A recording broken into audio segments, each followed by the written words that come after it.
Lorraine Torres had been wiping tables at the City Corner Cafe for 4 hours straight. The same circular motions, the same sticky surface from spilled coffee, the same smell of fried bacon that had become so ingrained in her uniform that she could smell it even at home. At 20, she knew this routine by heart. A shift from 7 in the morning until 3 in the afternoon, then a second job at the dry cleaners until 9 in the evening, and if she was lucky enough to catch the bus, she'd be home by 10. "Lori, table 7 is asking for the check," Debbie called from behind the bar, without looking up from the cash register. Debbie had been working here for 15 years and had that special weariness in her voice that said her dreams had long been buried under a pile of daily responsibilities. Lorraine approached the table where an elderly man in an expensive suit was sitting. She had noticed him an hour ago. He stood out among the cafe's regulars like a diamond in a pile of broken glass. Most of their customers were construction workers from across the street, students from a nearby college, and retirees from a neighboring nursing home. This man clearly did not belong to any of those categories. "Your check, sir," she said, placing it on the table. The man looked up. He had gray hair combed neatly back and kind brown eyes behind expensive glasses. A gold watch glinted on his wrist, the kind Lorraine had only seen in jewelry store windows downtown. "Thank you. Do you work here every day?" "6 days a week," Lorraine replied, surprised by the question. "It must be hard, especially for a young girl like you." Lorraine felt a slight irritation. She was tired of the pitying looks and sympathetic comments from customers who felt obliged to express their opinion about her life choices. "It's just a job," she replied curtly. The man smiled and placed a $20 bill on the table. The bill came to $8. "Keep the change," he said as he stood up. "By the way, my name is Matthew Weston. What's yours?" "Lorraine." "Nice to meet you, Lorraine." When he left, Lorraine stared at the bill in her hand for a long time. $12 in tips for a cup of coffee and a piece of pie was half her daily earnings. She got home at 10:30. Her 2-room apartment on the 4th floor of a prefabricated building greeted her with the smell of medicine and the sound of the television. Her mother, Maria Torres, was sitting on the sofa in a dressing gown that had once been white, but had now taken on an indeterminate gray hue. "How was work?" her mother asked, without looking up from the evening news. "Fine. How's your back?" "It hurts. The doctor says I need an MRI, but insurance won't cover it. Maybe we can save up for next month." Lorraine went into the kitchen and opened the refrigerator. Half a loaf of bread, a jar of yogurt that was about to expire, and leftovers from Chinese food from 3 days ago. She took the yogurt and sat down at the table, taking the envelope with her paycheck out of her bag. $280 for the week. $150 went to rent, $50 to utilities, $40 to groceries. That left $40 for everything else: transportation, clothes, medicine for her mother, unexpected expenses.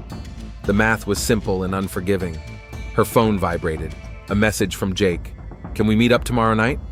Lorraine stared at the screen for a long time, not knowing how to respond. Jake Miller had been her boyfriend for 2 years. He was a good guy, hard-working and honest. He worked as a mechanic at a car repair shop and earned a little more than she did. Together, they could rent a 1-bedroom apartment in the same neighborhood, have children they couldn't afford to support, and continue this endless race for survival. "I can't. I'm working late," she replied. It was a lie. She had the day off tomorrow, but she couldn't bring herself to meet Jake. Every time she looked at him, she saw her future. One long gray line with no hope for change. The next day, Matthew Weston showed up at the cafe again. This time he ordered breakfast and sat down at the same table by the window. Lorraine noticed him watching her as she served other customers. "You're not from around here, are you?" he asked when she brought him his coffee. "I was born here," Lorraine replied. "Do you have any plans for the future? College, a career?" Lorraine shrugged. "Plans are a luxury. I have responsibilities." "Family? My mother is ill. My father is gone." Matthew nodded understandingly. "That's tough. But you're young, beautiful, smart. I'm sure there are opportunities." "Opportunities come to those who can afford to wait for them," Lorraine said more sharply than she intended. What if I told you I could offer you a better job? Lorene paused. What kind of job? I have a car dealership in the city center. I need an administrator. Good salary, benefits. Why are you offering this to me? You don't even know me. Matthew smiled. I'm pretty good with people. I can see you're responsible and hardworking. Employees like that are hard to find. Lorene felt her heart beat faster. A job downtown with a decent salary was like winning the lottery. How much do you pay? She asked, trying to sound calm. The starting rate is $800 a week, plus commission. Lorene almost dropped the tray. $800 a week was almost 3 times what she was making now. I need to think about it, she said. Of course. Here's my card. Call me when you decide. Lorene worked the rest of her shift in a daze. The numbers spun around in her head. $800 a week, $3,200 a month. With that kind of money, she could rent a decent apartment, pay for her mother's treatment, maybe even put something aside for the future. That evening, she stared at the business card for a long time. Matthew Weston, owner, Premium Autodot. The address was in the city's business district, with gold embossing on expensive paper. 2 days later, she called. Lorene, how nice to hear your voice. Have you decided? Yes, I'll take it. Great. Can you start on Monday? Sure. Then I'll see you at 9 in the morning. And Lorene, you'll need some business attire. Do you have a suitable suit? Lorene looked at her closet, where she had 2 pairs of jeans, a few t-shirts, and 1 black dress that she wore on rare occasions. I'll buy one, she said. No need to spend money. I'll give you an advance. Let's say $500 for a wardrobe. Lorene felt dizzy. $500 just like that before she even started work. On Monday morning, she stood in front of the mirror in a new gray suit, white blouse, and low-heeled shoes. The reflection showed a woman she didn't recognize. Confident, businesslike, successful. The Premium Auto Car dealership was located in a glass building in the heart of the city. Inside, expensive cars gleamed under the bright spotlights. Matthew met her at the entrance in an elegant dark blue suit. You look great, he said. Come on, I'll show you around. The next few weeks flew by like a dream. The work wasn't as difficult as Lorene had expected. She met with clients, scheduled appointments, and handled paperwork. Her salary was paid on time, and Matthew was an attentive and patient boss. Gradually, their relationship began to go beyond the professional.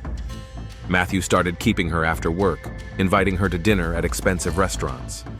He talked about his life, how he had built his business from scratch, his travels, his plans for the future.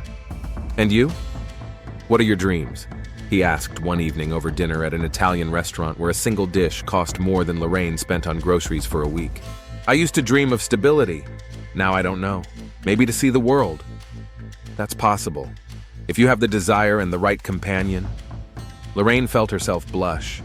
Matthew was 40 years older than her, but he was educated, wealthy, and kind.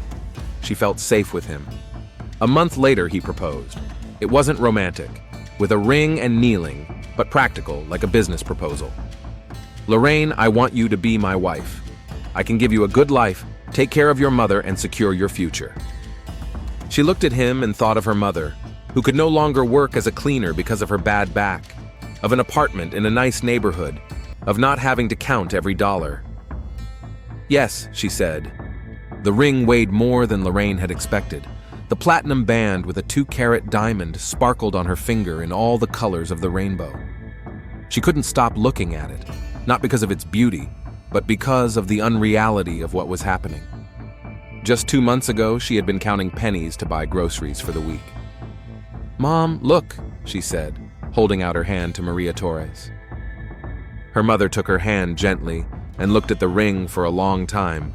Her eyes reflected mixed feelings, joy for her daughter mixed with concern. Is he a good man? Maria asked. Yes, Mom. He's caring and attentive, and he wants to help us. Lori, sweetheart, do you love him? Lauren froze. She had asked herself that question every day since the engagement. Did she love Matthew, or was she attracted to the stability he offered? The line between those feelings had blurred somewhere between dinners at expensive restaurants and promises of a bright future. He makes me happy, she replied evasively. Matthew insisted that the wedding be a grand affair. It's a once-in-a-lifetime event, he said when Lorraine timidly suggested a modest ceremony. He hired a wedding planner who catered to the city's elite and reserved a banquet hall at the 5-star Grand Plaza Hotel. "How many guests will be on your side?" asked the planner, an elegant woman in her 50s wearing an impeccable business suit. Lauren counted in her head: her mother, a few colleagues from the cafe, her older sister who lived in another state and was unlikely to come. "About 10, she said. "And on your side, Mr. Weston?" "About 50. Business associates, friends, distant relatives." The organizer nodded and wrote something down in her notebook. "Then we'll plan for 60. That will look more balanced." The wedding dress fitting turned into an event in itself. Matthew insisted that they go to the most expensive salon in town. Lorraine had never seen so much white silk, lace, and sequins in one place. "Is this your first wedding?" asked the consultant, a young woman with a perfect smile and flawless makeup. "Yes," Lorraine replied. "How romantic. Then we have to find something special." The first dress cost $3,000. The second one was $4,000. Lorraine was even afraid to ask the price of the third one. When she came out of the fitting room in an airy creation made of French lace, Matthew stood up from his chair. "That's it," he said simply. "That's the one." "Matthew, it's very expensive," Lorraine whispered. "The price doesn't matter. You'll be the most beautiful bride in town." At the beauty salon where Lorraine was getting her makeup done, the makeup artist chattered non-stop. "Your fiancé is so generous. It's rare to find men who are willing to spend that kind of money on a wedding, especially at his age. Usually, older men are more careful with their finances." Lorraine said nothing, but the words stuck in her mind. She began to notice details that had not caught her attention before. Matthew always paid in cash. His phone rang frequently, and he would answer it, speaking in a tense voice. Sometimes she caught him studying some documents, which he quickly put away when she appeared. "Is everything okay?" she asked once when he answered another call with particular nervousness. "Sure, just work stuff. Business requires constant attention." A week before the wedding, Jake showed up at the car dealership. Lorraine saw him through the glass wall of the office. He was standing next to a used sedan, talking to one of the salesmen. He was wearing the same plaid shirt she had seen him in 100 times, jeans with machine oil stains on the knees. She walked over to him. "Hi, Lori." "Jake, what are you doing here?" "I wanted to buy a car. My old one finally broke down." He paused. "And I wanted to see you." They stood among the shiny cars, and Lorraine felt uncomfortable. Her business suit, her neat hairstyle, her wedding ring, all of it created a barrier between them. "Are you really going to marry him?" Jake asked. "Yes." "Do you love him, Lori?"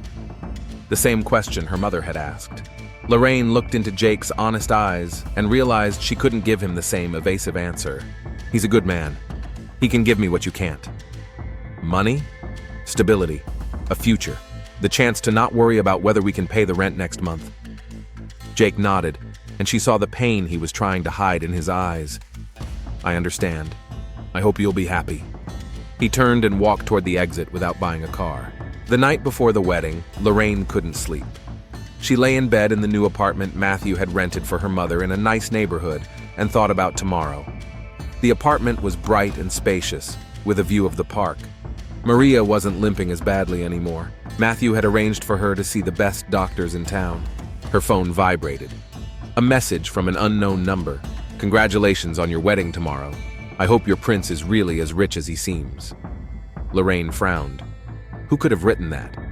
She showed the message to her mother. "Probably just someone who's jealous," Maria said. "Don't pay any attention to it." On the morning of the wedding, Lorraine woke up to the sound of her cell phone ringing. It was Matthew. "Good morning, my dear. How are you? Are you nervous?" "A little. How are you?" "I'm happy. In a few hours, you'll be Mrs. Weston." There was a strange tone in his voice, not joy, but rather relief. Preparations for the ceremony began at 10 in the morning.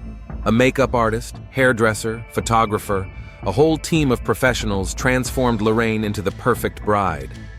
In the mirror, she saw a princess from a fairy tale, but inside she felt empty. "You look beautiful," Maria said when Lorraine came out of the hotel room in her wedding dress. The Grand Plaza banquet hall was decorated with white roses and gold ribbons. Matthew's guests, respectable men in expensive suits with their wives in elegant dresses, occupied most of the hall. Several of Lorraine's colleagues from the cafe sat on her side, clearly feeling out of place in such luxurious surroundings.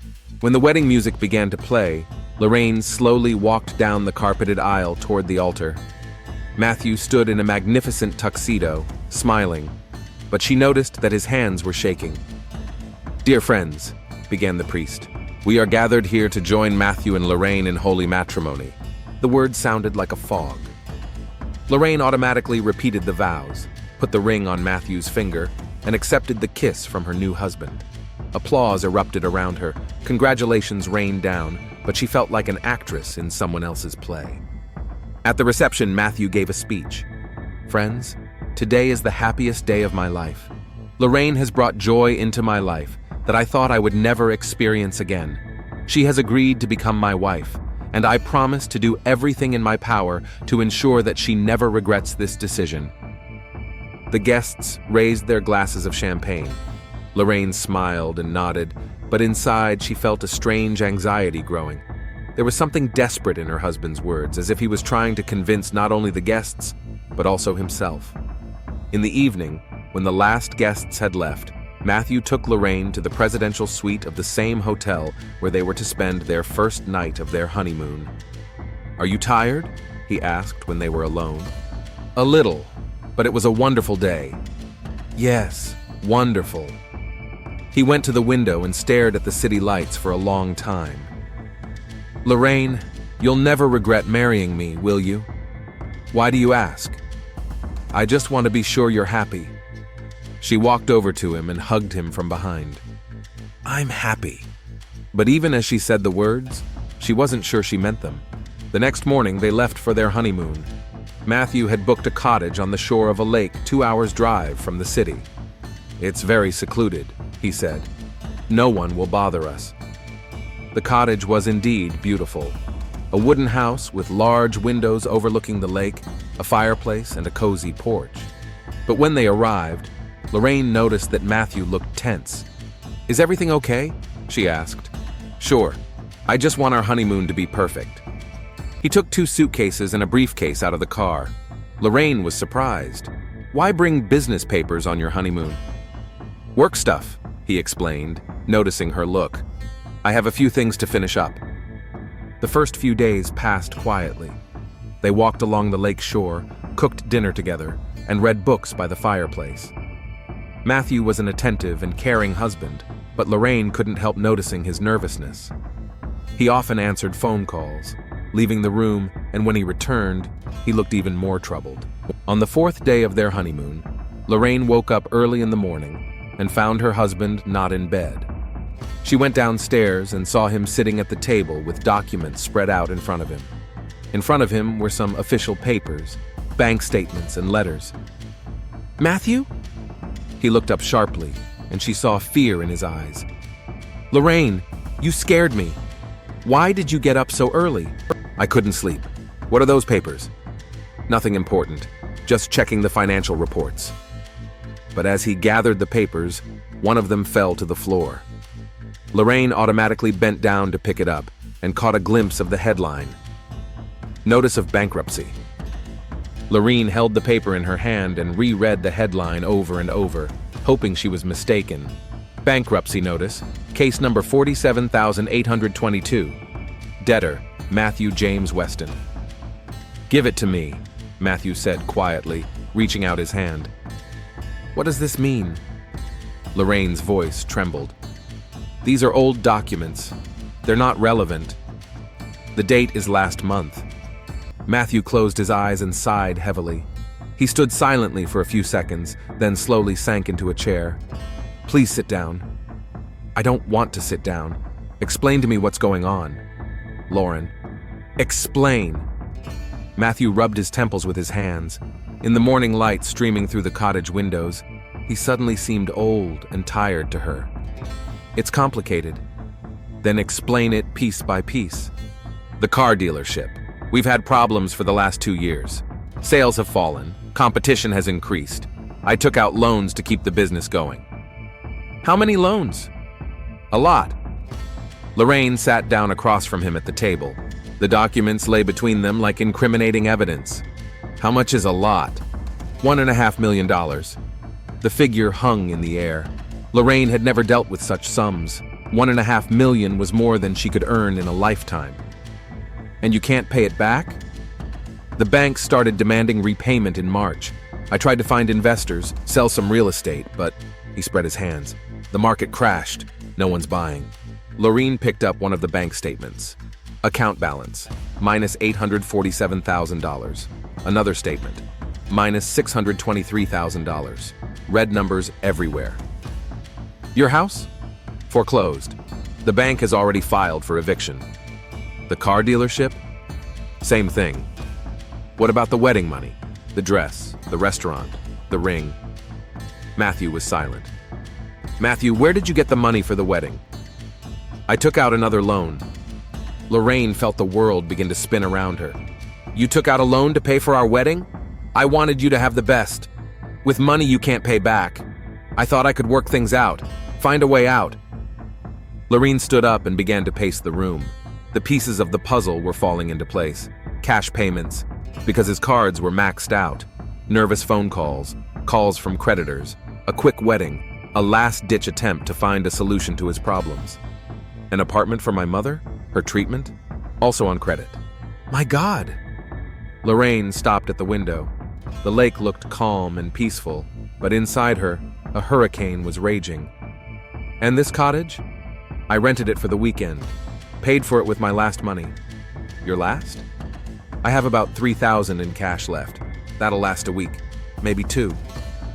Lorraine turned to him. And then what? I don't know. You don't know? You married me without knowing what would happen next? Matthew raised his head. She saw despair in his eyes.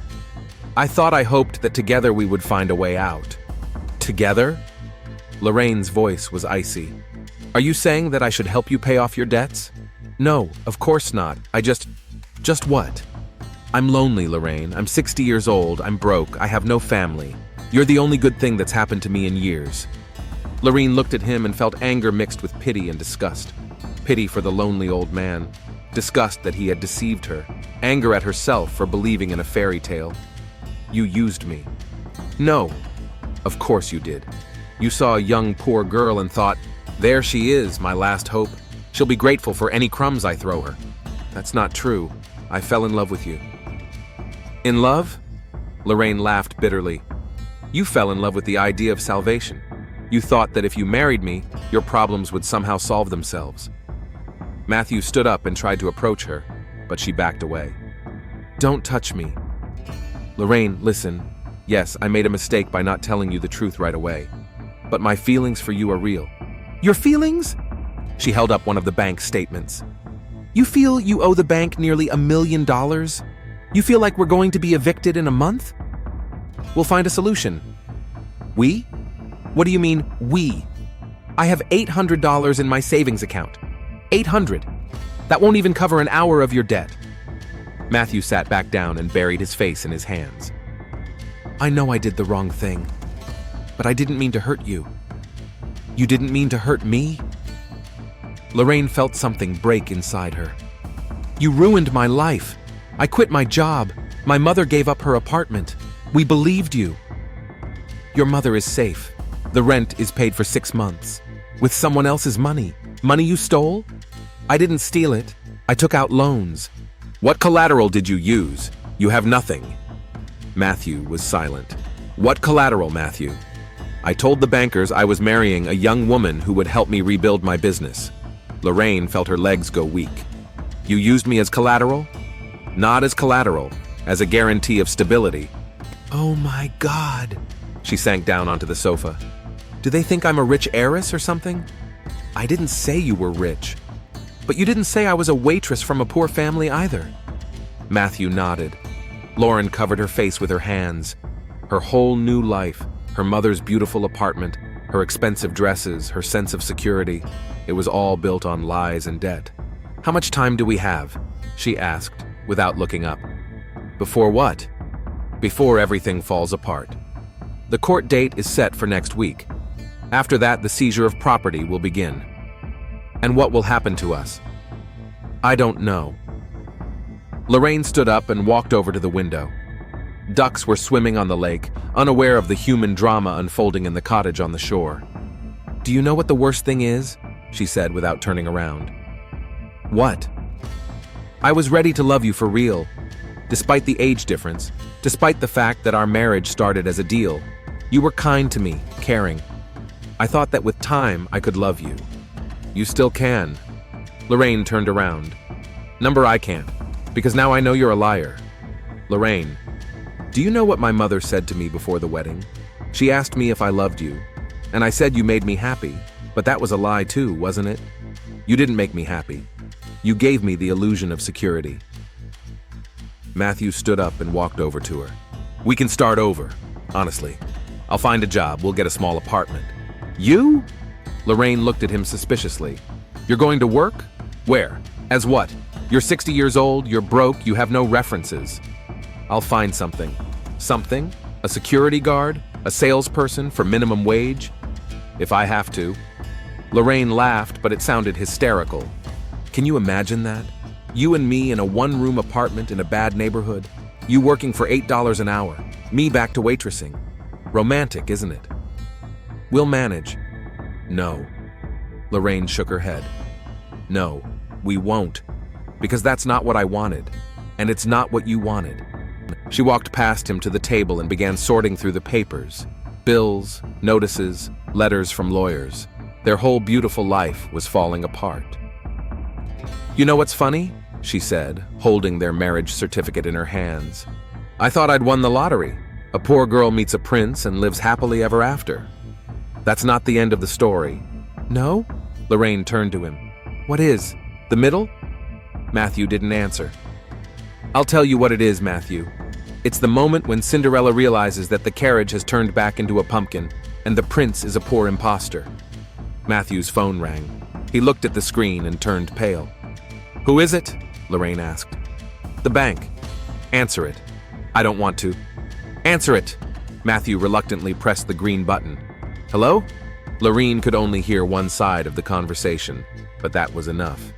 "Yes, I understand. No, I can't right now. I understand your position, but a week? That's not enough time. All right, I'll be in touch." He hung up. "What did they say?" Lorraine asked, even though she already knew the answer. "If I don't come up with at least $100,000 by Friday, they're going to file for immediate collection of all debts." "That's in 3 days." "Yes." "And do we have $100,000?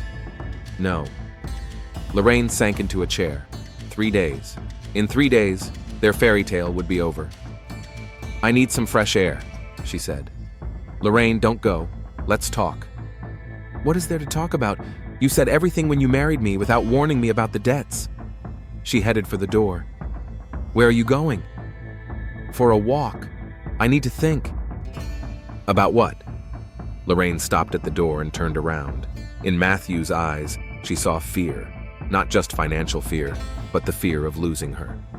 "About what to do next. We'll decide together." "No, Matthew. Some decisions have to be made alone." She left the cottage and walked along the path to the lake.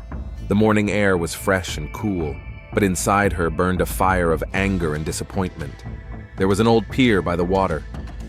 Lorraine sat down on the edge and dangled her feet in the water. Fish swam over to look at the stranger, but quickly swam away, sensing something disturbing about her.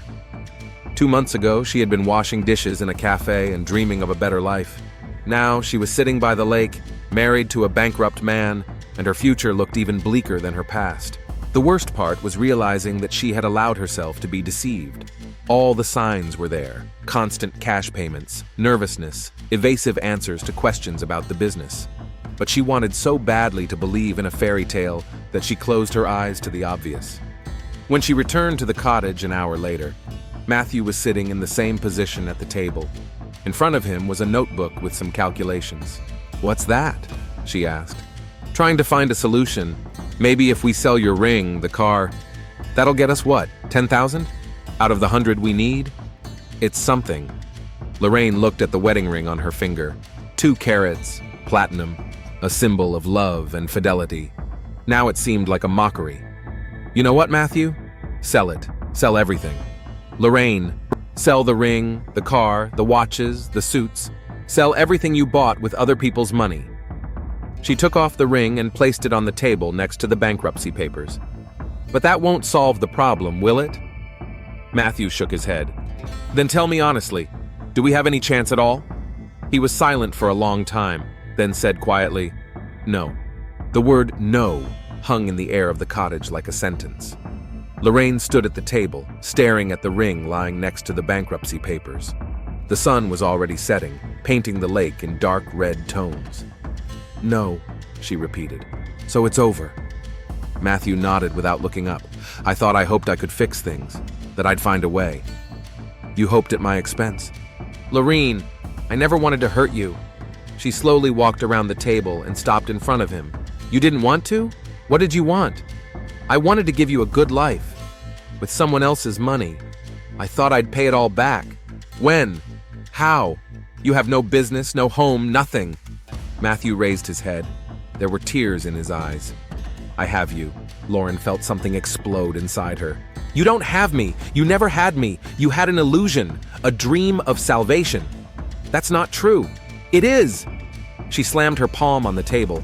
You saw a young fool who would believe in a fairy tale about a prince. You took advantage of my poverty, my naivety. I fell in love with you.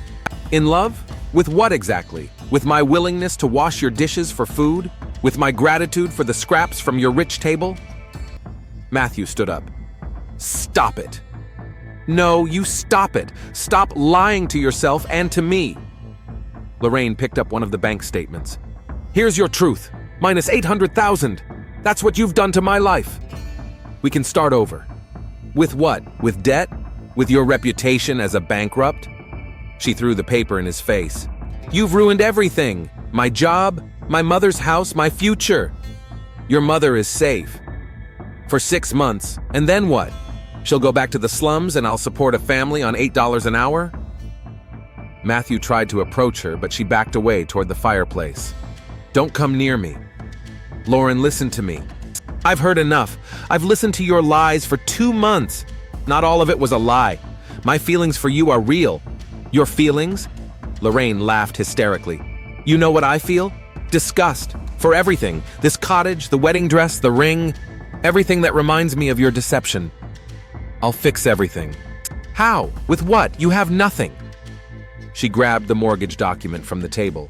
Even this cottage isn't yours. You rented it for the weekend. I'll find a job. What? A janitor? At your age? Lorraine moved closer. Can you imagine how we'll live? In a one-room apartment somewhere in the ghetto, you'll be sweeping floors and I'll be a waitress again? We'll manage. No! I won't live in poverty because of your ambitions. She hit him in the chest. I won't pay for your greed. Matthew grabbed her wrists. Calm down. Let me go. Lorraine, stop. Let go. She broke free from his grip. Don't touch me with your lying hands. Matthew stepped back. What do you want from me? What do I want? Lorraine stopped in the middle of the room. I want you to disappear. I want the last 2 months to be a nightmare. That can't be changed. No, you can't. She looked at him with cold hatred. But there is something I can change. What? I can make sure you never cheat on anyone again. There was a note in Lorraine's voice that made Matthew wary. What are you talking about? You think I'm the only one? You think after you go bankrupt you won't find another young fool to tell fairy tales about wealth to? Lorraine, of course you will. Men like you always do. She slowly walked over to the fireplace, where heavy metal candlesticks stood on a shelf. You'll tell her you're going through a rough patch, but things will work out soon. You'll marry her and spend her money. I'll never do that again. You're lying! Lorraine grabbed one of the candlesticks. You can't help lying. It's in your nature.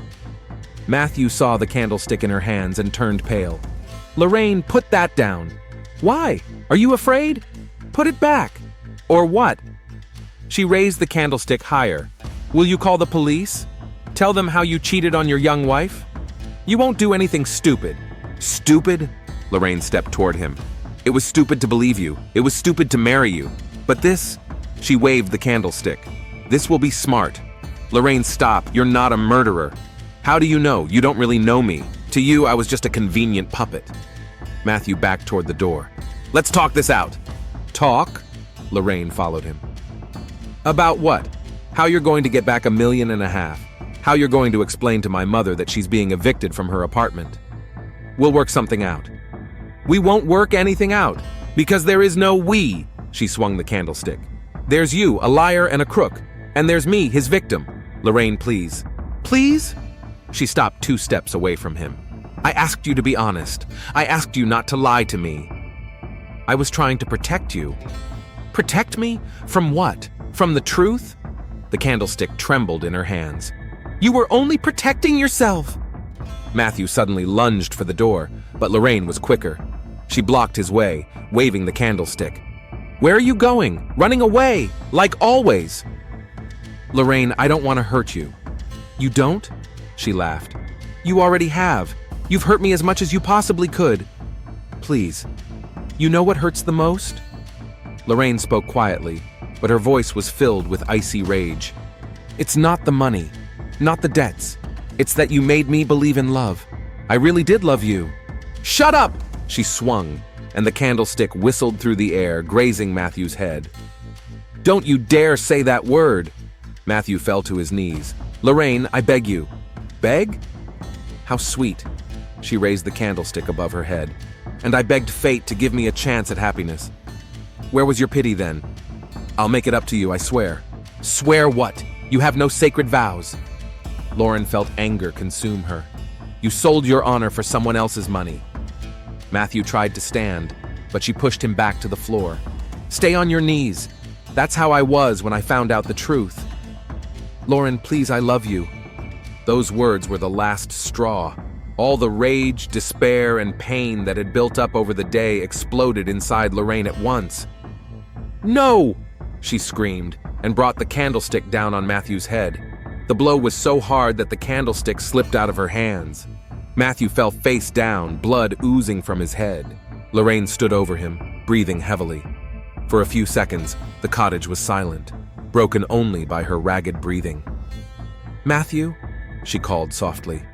He didn't answer. She crouched down beside him and gently touched his shoulder. "Matthew?"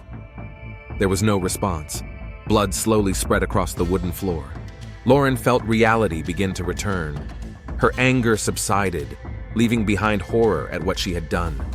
"Oh God," she whispered. "Oh God, what have I done?" She tried to feel for Matthew's pulse on his neck, but her hands were shaking so badly that she couldn't. The blood continued to flow, staining the floor dark red.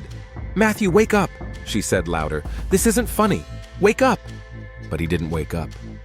His eyes stared into the void, and his body was unnaturally still. Lauren crawled away from him to the wall and pressed her back against the wood. One thought raced through her mind. "I killed him. I killed Matthew." The candlestick lay next to the body, stained with blood. It was tangible proof that something irreparable had happened. "What do I do now?" she whispered into the emptiness of the cottage. "What do I do now?" Outside, the sun was setting, turning the lake into a mirror of blood. Somewhere, seagulls cried, unaware of the tragedy that had unfolded in the wooden house on the shore. Lauren sat against the wall, staring at her husband's body, realizing that her life had just been divided into before and after, and there was no going back. Lauren sat against the wall for over an hour, staring at Matthew's motionless body.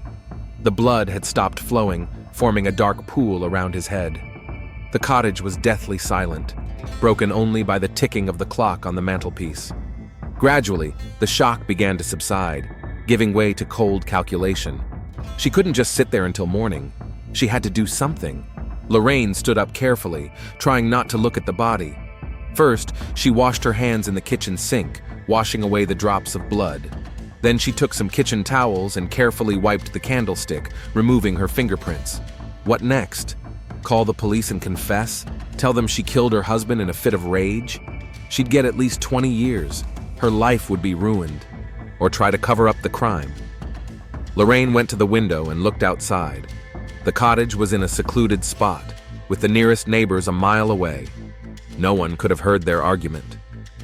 She returned to the body and tried to lift Matthew by the shoulders. The dead weight was impossible to move. She had to drag him across the floor to the back door of the cottage. Behind the house was a thick forest that sloped down to a marshy part of the lake. Every few meters, Lorraine stopped to catch her breath. The corpse was heavy, and her strength was leaving her. Finally, she dragged the body to the edge of the swamp and, with a last effort, pushed it into the murky water. Matthew slowly sank beneath the surface. After a few minutes, only air bubbles remained on the water.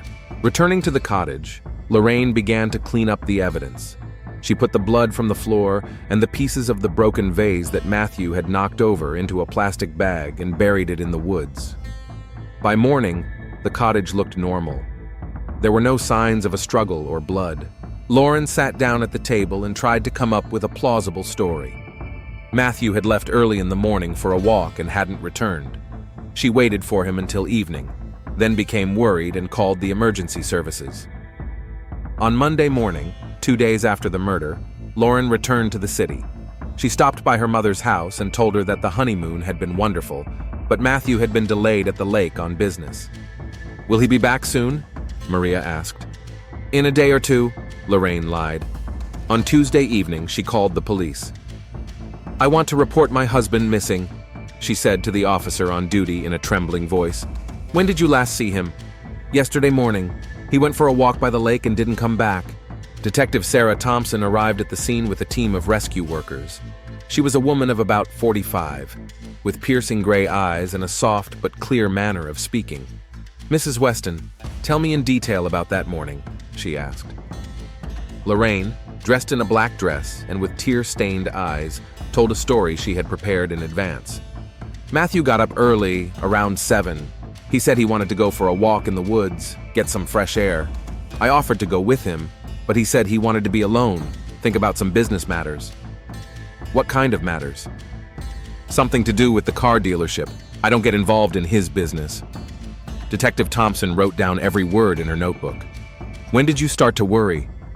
"He wasn't back by lunchtime. I thought he decided to take a longer walk than usual, but by evening I realized something was wrong. Matthew never disappears without warning." "Did you have an argument?" Lorraine hesitated before answering. We're on our honeymoon. We were happy." The search party combed the woods around the cottage but found nothing. The dogs picked up Matthew's scent, which led to a swamp, but they lost it there. "Maybe he fell in the water," suggested the head of the search operation. "Matthew is a good swimmer," Lorraine objected. "But if he hit his head on a rock or got tangled in the weeds..." Detective Thompson watched Lorraine closely during the conversation. The young woman looked devastated, but something about her behavior alarmed the experienced investigator. The next day, divers searched the bottom of the lake near the swamp. They didn't find the body. The current could have carried it further out, toward the center of the lake. "We'll continue the search," Detective Thompson told Lorraine. "In the meantime, you'd better go home. If we find your husband, we'll let you know right away." Lorraine nodded and wiped her eyes with a handkerchief. "Thank you. I'll wait." Over the next week, Lorraine played the part of the inconsolable widow. She filed a claim with the insurance company, met with lawyers about the inheritance, and cried at the appropriate moments. But Detective Thompson continued to dig deeper. She examined Matthew's finances and discovered debts that Lorraine claimed to know nothing about. "Mrs. Weston, were you aware of your husband's financial problems?" she asked during another interrogation. "What problems?" Lorraine tried to look surprised. "Your husband owed the banks $1.5 million. The bankruptcy case was supposed to be heard this week." Lorraine turned pale. "That's impossible. Matthew never mentioned any debts. The wedding cost $50,000. Where did a bankrupt man get that kind of money?" "I don't know. Maybe he took out a loan?" "On what terms?"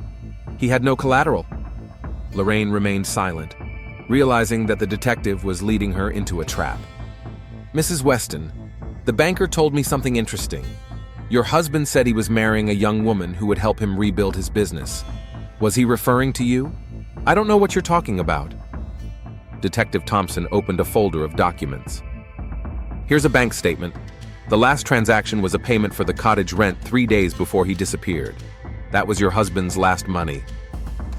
Lorraine felt the ground slip away from under her feet. And what does that mean?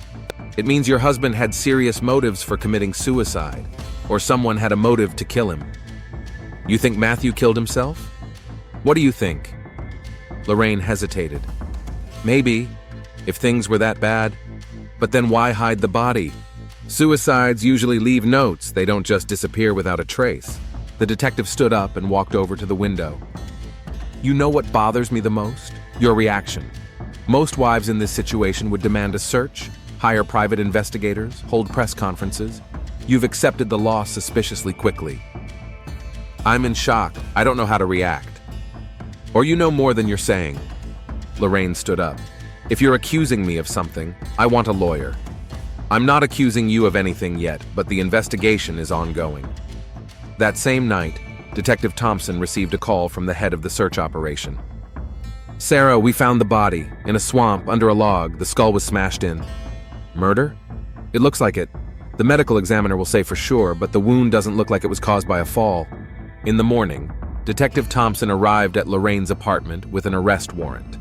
Lorraine Weston, you are under arrest on suspicion of murdering your husband, Matthew Weston.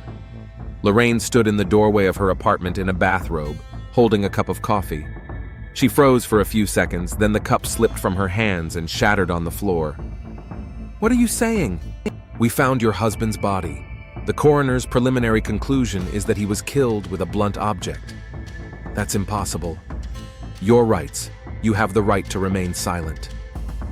Lorraine listened to the standard wording as if through a fog. Everything was falling apart. All her attempts to hide the crime had been useless. At the police station, Detective Thompson turned on the tape recorder and began the official interrogation. Mrs. Weston, tell me the truth about what happened at the cottage. Lorraine remained silent, staring at the table. We found your fingerprints on the candlestick from the cottage. The murder weapon was thoroughly cleaned, but several traces remained. Lorraine raised her head. What candlestick? A heavy metal candlestick from the fireplace. That's what was used to kill your husband. I didn't. Lorraine, we have a motive. Financial disappointment.